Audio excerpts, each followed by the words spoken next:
আমার সোনার চাহান রে, বিয়ে না করাই রে আমার বড় দাদা রে, আমি বিয়ে করব রে।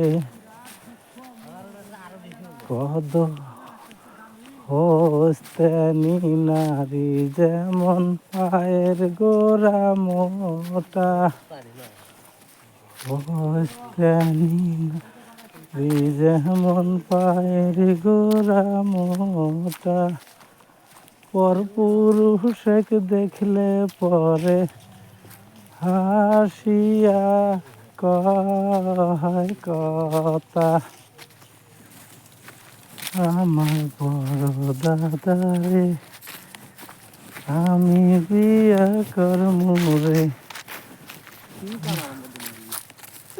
সাঙ্কিনী নারী যেমন वीडियो बनाओ সাকার भैया। চিন্তা করে, সাঙ্কিনী নারী যেমন সাকার চিন্তা করে, দিঘির পারত বসিয়া কইনা সাকামান জন করে। আমার বড় দাদারে আমি বিয়া করমু রে, আমার সোনার চাহান রে, বিয়ে না করাই রে।